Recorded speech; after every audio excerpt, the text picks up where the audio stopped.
It's September the 14th, 2023, and you're listening to episode 19, Return to Narnia of Wes and Shelley Share. It is a Thursday night, it is 78 degrees, and we are sitting on the porch of Anne Springs Close Greenway's Canteen. And this is an amazing, beautiful, beautiful place that we learned about from my principal, Lee Tappy. He had seen us posting about enjoying our hikes to Stevens Creek, which is the nature center and nature preserve that's just like 5 minutes from our house. And so he told us a little bit about this place. So, Shelley, why don't you tell us about Anne Springs Close Greenway and sort of set the scene for what we're like looking out on right now. Well, we found this place really soon after we moved here to North Carolina. I don't remember how we found it. It's in... Oh, okay. Wes his principal. Told him about it. But it is in South Carolina. And it's kind of like going to the country club, only it's like in the country. It's hiking, it's trails, it's boating, it has a lake. Right now we're on the porch and we're having a beer, and there's groups of people just kind of standing out visiting. We're watching this big volleyball tournament going on. We've just been on a hike through a stream and through the woods. It has picnic tables. It has large grassy areas. It's just absolutely wonderful. It's a family place. If you've seen some of our earlier Facebook posts, during the summer, each week they would have a concert, and we went to several of their concerts. And so this park connects with other parts of the park. I think there's a whole history about Anne Springs Close. It was family owned for a really long time, and the woman lived here, grew up here, and her family, I think she had many children. I don't know how many. I'm really butchering the history here.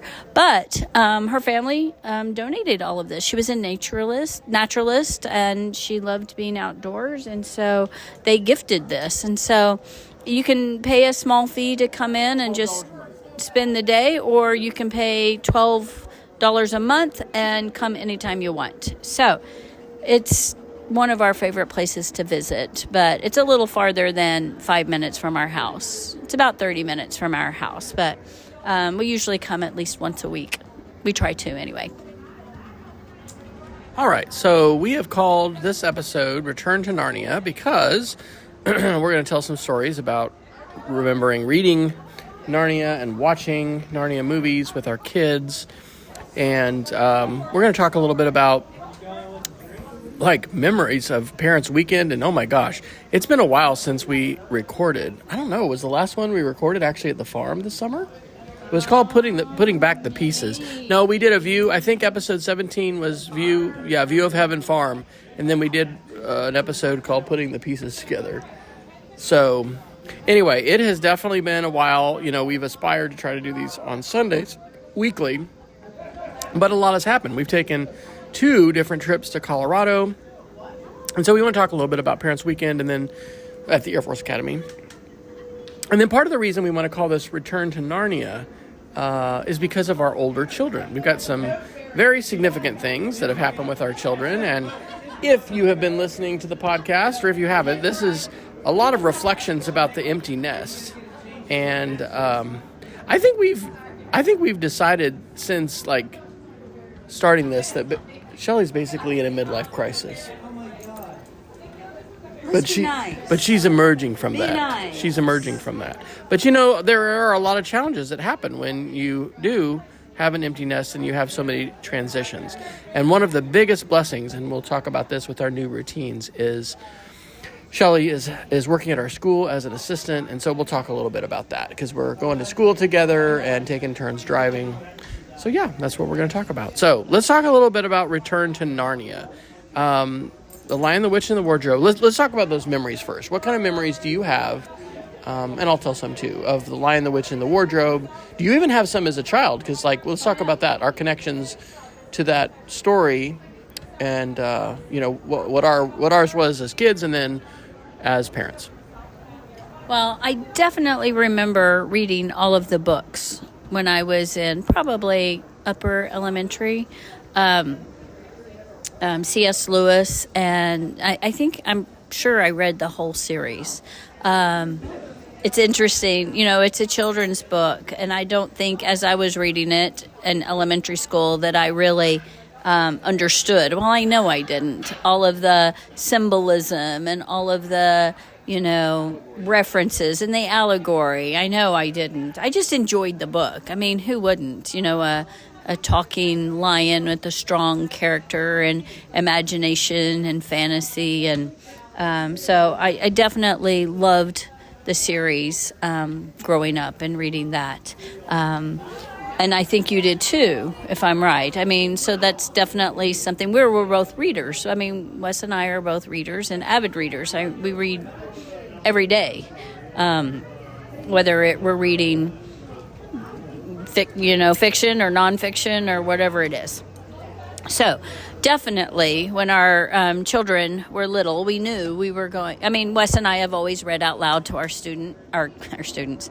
Actually, I did. I read the book to my students. I mean, yeah, we did read alouds. I mean, I can remember reading it at third grade at Bozeman Elementary and doing activity. I think it was one of our novels that we did together. I mean, so it's a well-loved book at all stages and ages. So I definitely remember reading the books when I was little and just, loving them, and just the imagination and creativity of C.S. Lewis. And later in life, realized that The Lion, the Witch, and Wardrobe was such an allegory for the life of Jesus and for sacrifice and, for the story of Christ. But it's such a great family story because of the connections with the kids. And we're going to talk a little bit about that as we try to make sure our dogs don't rush these animals. It's okay. It's all right. No, Moose. No, we're not going to do that. Moose, Fryer. We got dogs walking by here. So, but I remember, I student taught fourth grade at Wheelock Elementary School in Lubbock, Texas in 1995, right? And 1990, was it 6? I think it was 96. And Mitzi Thomas was my cooperating teacher, and we rotated around. I think everybody did their own language arts. Anyway, we read The Lion, the Witch, and the Wardrobe in fourth grade at Wheelock Elementary in 96. And I will never forget Turkish Delight, because basically kids had not ever tasted Turkish Delight or had that. And so finding Turkish Delight and bringing that, and anyway, just the elements of bringing the story to life, it was wonderful. I first actually tasted Turkish Delight in about 1982 when I went on a 2-week bus tour of Turkey with my mother and with my grandmother, Trudy Henley. There had been a woman named Barbara Walker who worked in the Archive of Turkish Oral Narrative at Texas Tech. She came and gave a presentation at what was then John Knox Village, later became Carillon in Lubbock. And Grammy and several of her friends were talked into, oh my gosh, we should go to Turkey. And, anyway, it was a life-changing trip. But that was, I literally, for the first time, I think, tasted Turkish Delight. And we're talking real Turkish Delight. And there's so many flavors, and I'm going to make myself hungry, just thinking about it. But it was wonderful to introduce kids to that. And then I remember reading The Lion, the Witch, and the Wardrobe to all of our kids. I'm pretty sure that was a ritual that, I read that to every single one. And it was great. It's a great, great story. So when we talk about Return to Narnia, one of the things that we were talking about is, our children now are adults. In fact, we do not have any teenagers because Rachel turned 20, weekend before last. And we celebrated with her in Colorado for Parents' Weekend. So, Shelley, what's it like having adult children? Because we were talking about sort of like in the book where at the end, the kids, let's say their names, Peter, Edmund, Susan, and Lucy, all return to Narnia, and they're I guess they return as themselves, but they've also lived. They've lived all this life. Yeah, they've lived this whole. They've lived this whole life. Oh, yeah, well, let me give it to you so you can talk here. Yeah, so they grew up in Narnia.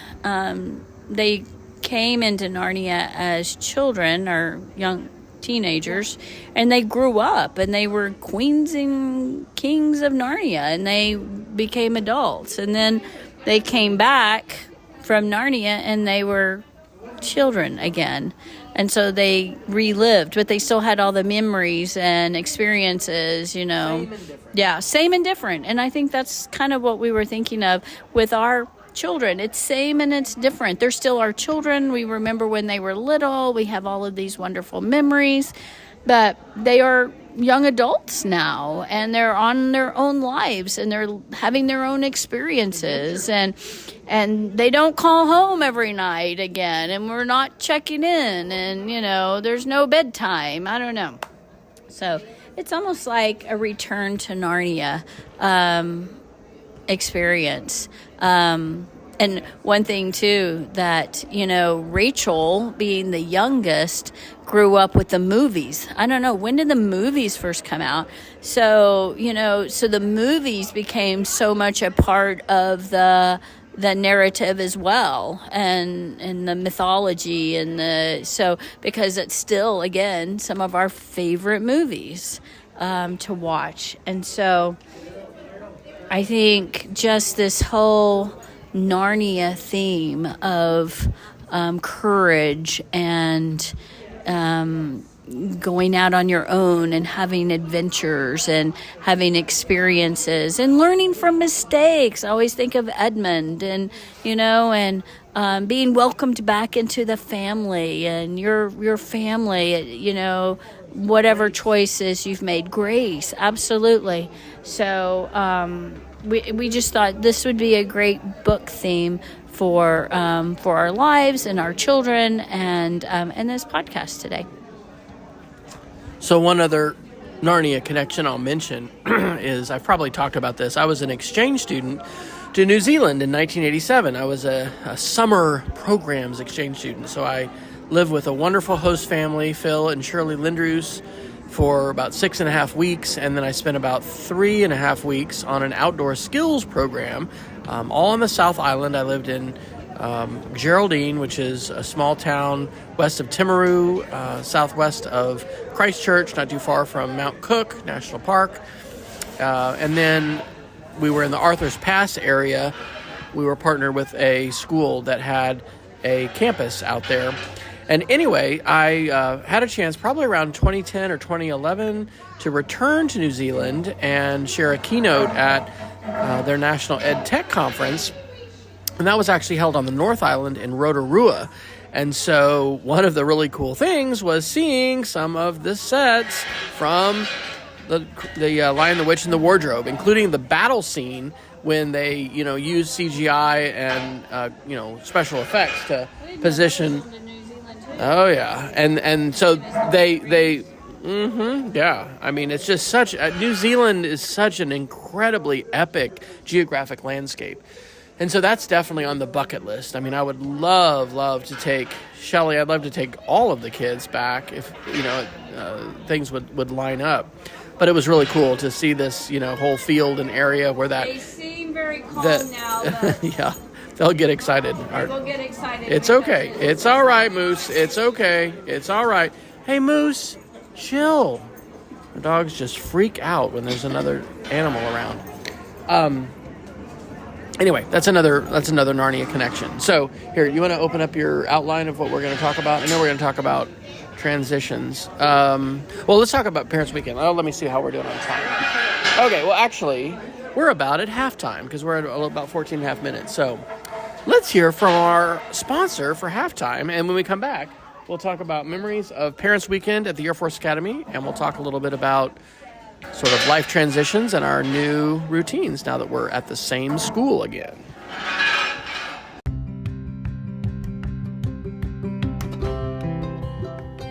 This episode of Wes and Shelley Shares is brought to you by Cook with Wes.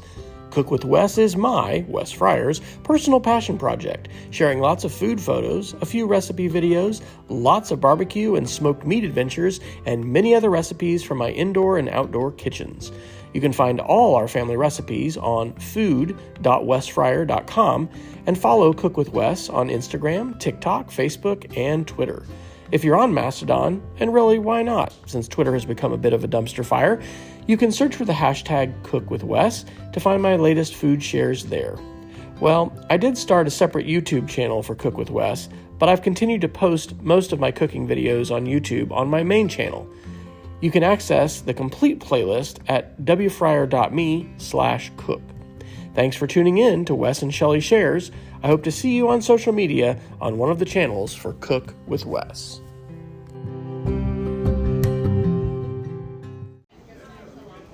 All right, we are back from that lovely barbecue break. Cook with Wes. All right, Parents Weekend. Man, we were looking forward to Parents Weekend ever since we dropped her off, I think, on A-Day. What? People may not know what you're talking about with Rachel at the Air Force Academy. Okay. In case you have not been following us on Facebook, our youngest daughter, Rachel, is now attending the Air Force Academy. So at the end of July, Wes dropped her off. You wanted me to do this segment. You keep correcting me. All right. At the end of June, at the beginning of July, Wes dropped Rachel off in Colorado Springs for I-Day. Is what they call it. In-processing day, I guess. And so he drove her there and dropped her off, and she got out of the car, and off she was into basic training. So for the next 6 weeks, she was a basic cadet going through basic cadet training. They call it BCT. I'm learning all of the new acronyms. And it's not summer camp. It definitely was not summer camp. It's hard, it's difficult, it's challenging, it stretches these cadets to their limit, basically. She was physically challenged, mentally challenged, emotionally challenged, but she did fabulously, and all of the cadets did fabulously. They definitely grew stronger and grew together as a cadre and grew together as a squadron. And then at the end of basic training, they call it A-Day. So we went for A-Day, which was also Wes's father's 60th class reunion. And then we also interned Wes's mother, Nana's ashes at the Air Force Academy. So that was a time that we were all able to come together. But then the next time we got to see Rachel was at Parents Weekend, where the cadets actually get to leave and spend the weekend away from the academy with their families. And so we really enjoyed having Rachel to ourselves. It was also her birthday weekend, so we were able to celebrate her birthday. We went to a football game together, and then I can let Wes tell you a little about where we stayed. It was just wonderful to see how much she has grown, how her confidence has blossomed. By that time, they were already into their academic year, and she's finding her niche and enjoying her classes and building community. It's just been, it was wonderful to have dropped her off and then have seen her again as a young student, a young adult, 20 years old. And that's some of the thoughts about Return to Narnia, because it's amazing to see your kids grow up and, making their own choices, living their own life. And one of the things I think Shelley and I both really agree about and have come to realize as parents is, our job is not... it is to certainly raise our children as well as we can and give them good experiences and love and support, but not ultimately to tell them who they are. It's ultimately up to them to tell us who they are and to figure that out. And so that's continuing to unfold. And so we were able to stay with a wonderful friend, Steve Wolf, who I think I can mainly credit Kevin Honeycutt for the connection. Although Steve, he's part of the Best Keynote group that I have been connected with for years through ESDAC originally in Hutchinson, Kansas, the service center there, where my uncle Ron Henley worked for years. And he has, K-State roots. He was a K-State football player, but Steve is now the co-director and I guess co-founder of a wonderful group. And I'll try to include this in the show notes. You can go to Facebook and you can just Google Wild Heart Teacher. But Wild Heart Teacher, I think, has gone for 2 summers now. And it is an incredibly wonderful wellness and I would say restorative healing experience. And I wouldn't really even just call it professional development. We have not participated. We're going to try to sign up to participate. And there's a small, nominal fee that teachers pay. It's mostly supported by some donations and grants from some different organizations that Steve is connected with. But anyway, Steve is in Divide, Colorado, which is about 9,500 feet. It's at the backside of Pikes Peak, just outside of Woodland Park.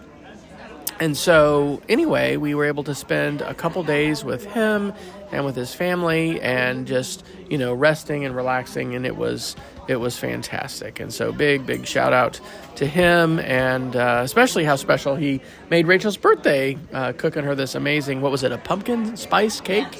It was really awesome. And just, I don't know, Rachel didn't remember the last time she'd had birthday cake and candles and everything. Trifle. She said trifle. Usually a Labor Day weekend was in Manhattan, Kansas, going to a K-State football game and then being with my family. And I have to pause to just say, what a beautiful sunset. Honey, look over there. It's just beautiful pink and orange sky highlighted here as we're watching. The planes are kind of, plane track or whatever, the route of the planes coming into Charlotte International is kind of right over us. So as these planes come in, there's a big group here. So I think it's unusual for this to be as lively as it is tonight. But anyway, those are some memories of Parents Weekend and the Air Force Academy. And like Shelley said, A-Day, which is Acceptance Day.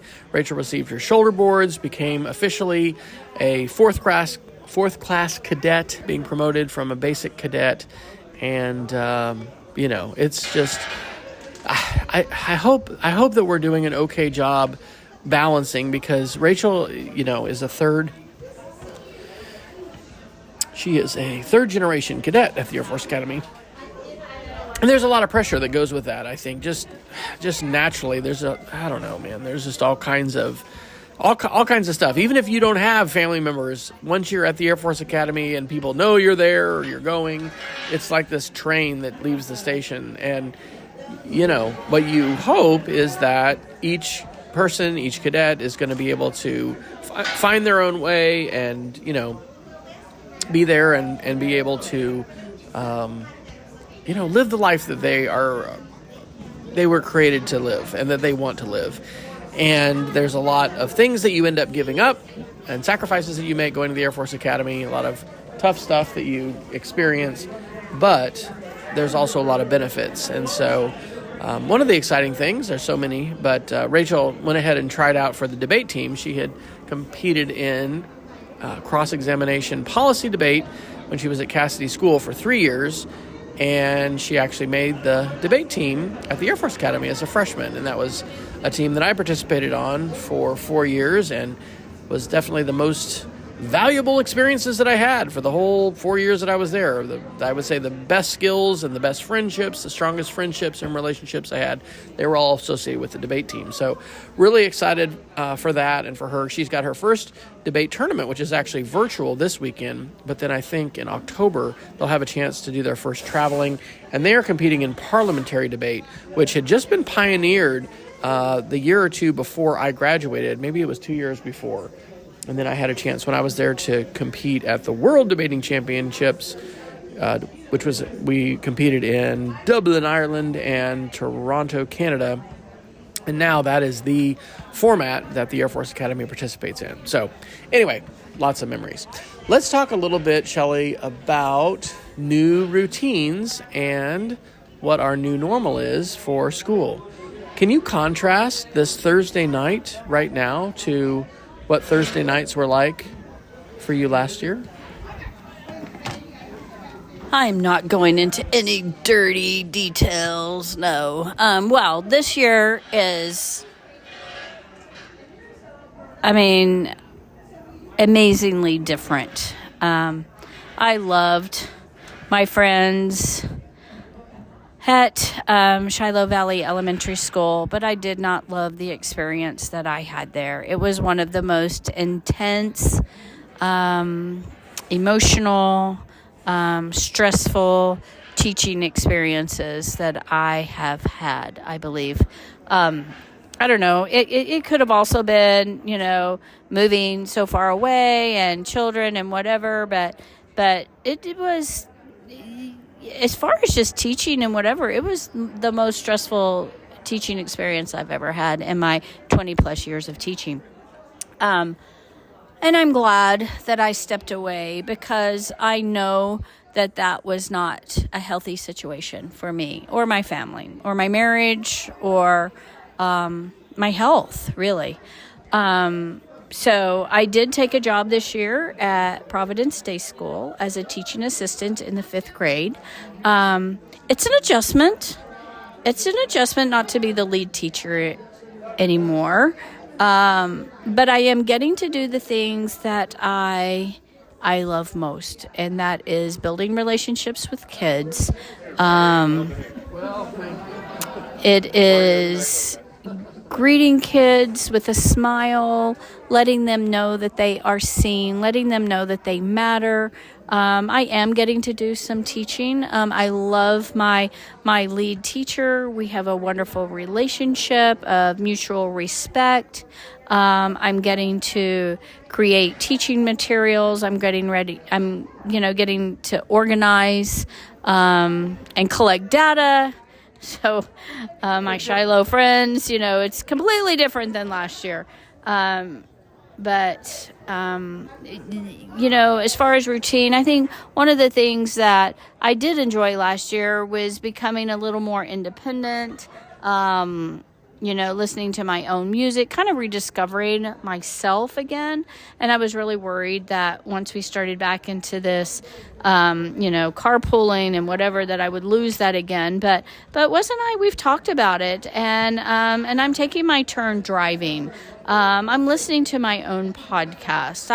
I'm collecting my own music. It's really my responsibility to hold on to who I am.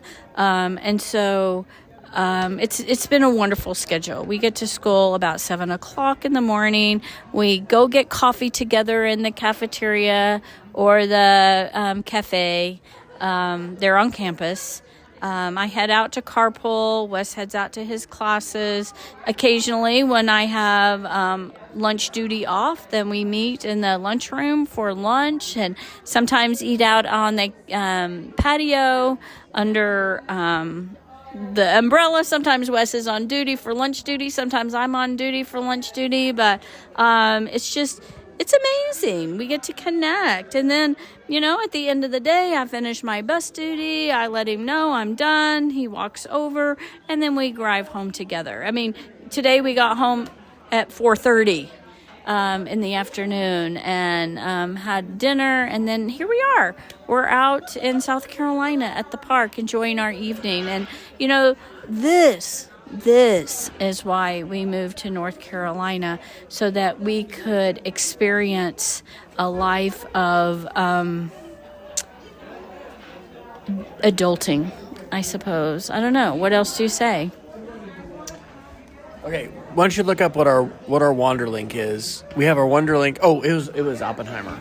Okay, so yeah, all right. So we've gone about 13 minutes. We need to sort of wrap this up. But awesome. And I would just add to that. Yes, it is a huge. It is a huge answer to prayer to have Shelley in a situation where she is not experiencing such trauma and stress. And so we continue to pray for all of her teacher colleagues at Shiloh Valley. And I know tomorrow night we're going to get together with some of them at Ruru's? Is that where we're going? Is that what it's called for margaritas? I mean, there were some great relationships built and great friendships. And I'm telling you, it is such a difficult time for education and for teachers.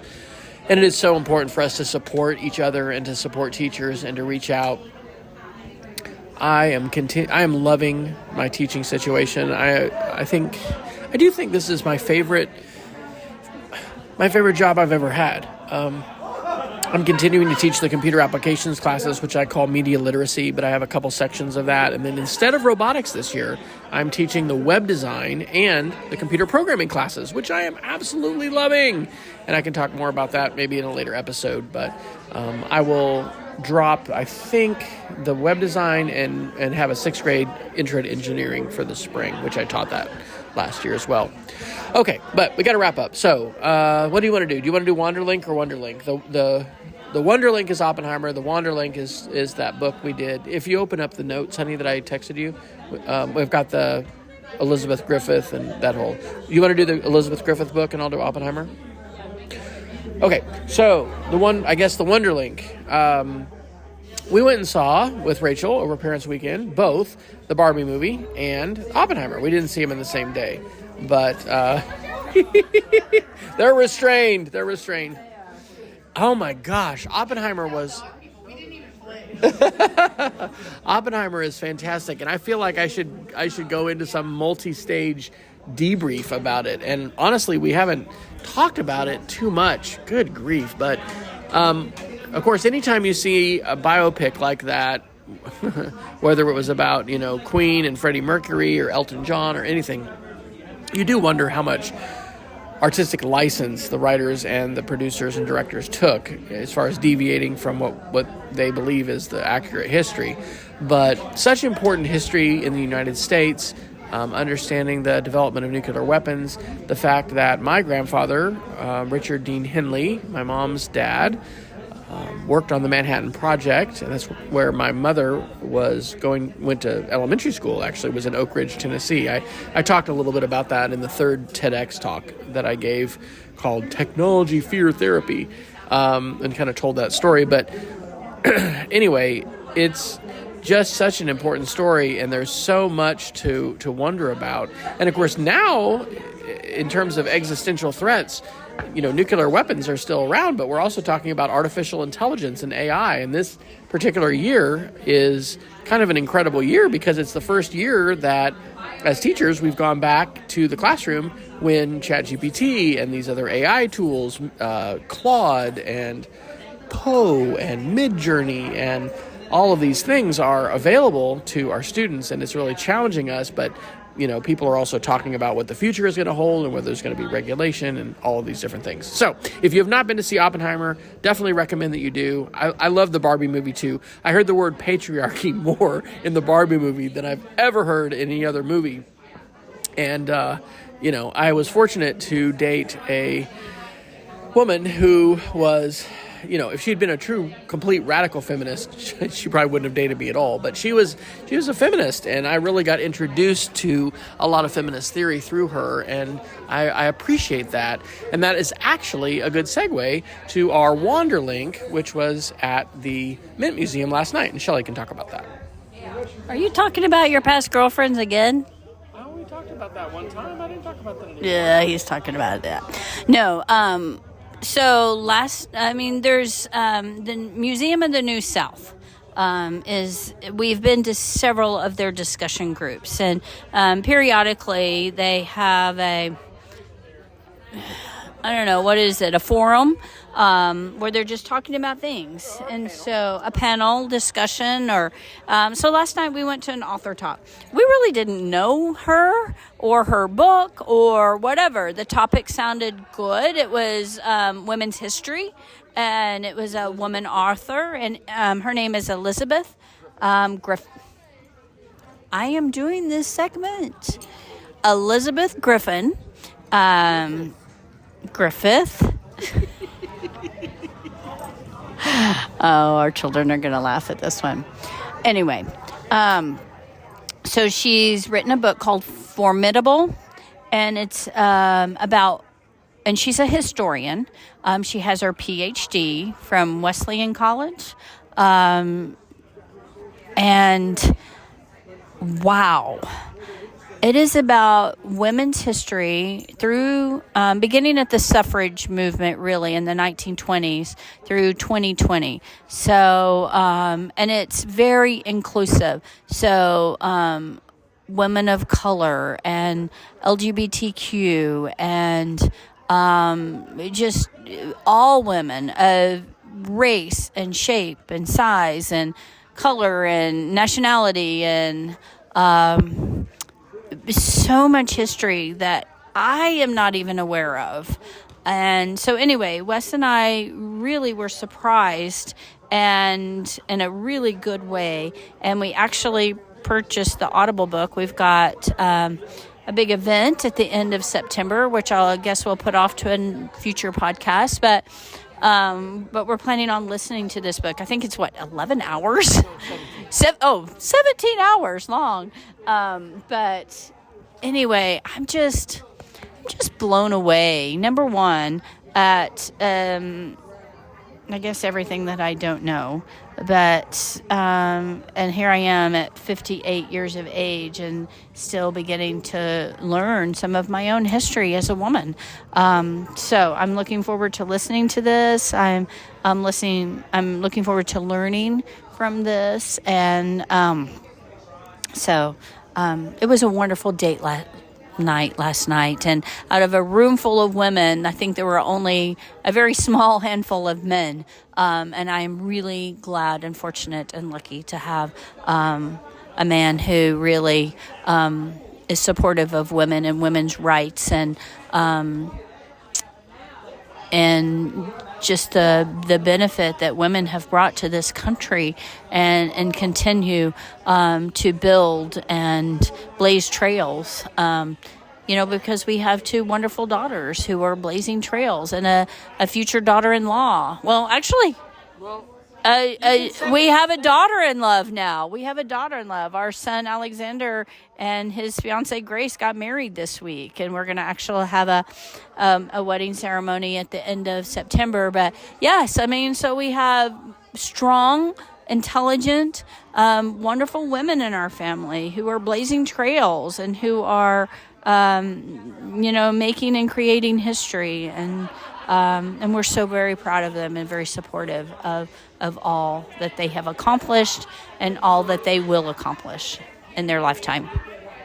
All right, so we want to thank you for listening. You can check out links to our episode by visiting, I'm going to try to put some of them into the description of this podcast, but wherever you find this podcast, you can also go to Shelley's website, which is shelleyfryer.com/podcast. There you can find links to us on social media. Shelley's mainly active on Facebook. I'm active on Facebook as well as a variety of other platforms. But we appreciate you listening. We also special shout out to some of our listeners that have given us some audio feedback, and it really is cool to know that people are listening, and we know that some of our making connections. Some of our children are listening, and podcasts are wonderful. Shelley and I both just love listening to podcasts and the ways in which they can really allow us to have I think a very unique and intimate connection and insight into the thoughts and the lives of different people, and we can be enriched and we can be inspired. And so we hope in some small way that the things that we're sharing with you as we continue this journey through the empty nest, or not through the empty nest, but anyway, we're in the empty nest, and we're sharing our journey. And so we hope that some of what we share could be helpful or inspiring to those of you that are listening. So let us know, and there's ways that you can reach out to us if you visit shelleyfryer.com/podcast. So until next time, we encourage you to go outside, stay curious, and have adventures. That's right. Until next time, adios. Wes and Shelley Share is a weekly podcast recorded and published on Sundays by Wesley and Shelley Fryer of Matthews, North Carolina. Learn more and find links to connect on social media to Wes and Shelley by visiting shelleyfryer.com/podcast. Content on this podcast is licensed under a Creative Commons Attribution Only 3.0 license. The Wes and Shelley Share podcast is recorded and published with Anchor and distributed on all major podcast channels, including Apple Podcasts, Spotify, Google Podcasts, Pocket Casts, and more. Please share our show on social media and tell others about us. Let us know on Facebook or via other means what you like about the show, that you're listening, and if you have any suggestions for future episodes. Stay curious, go outside, and keep exploring.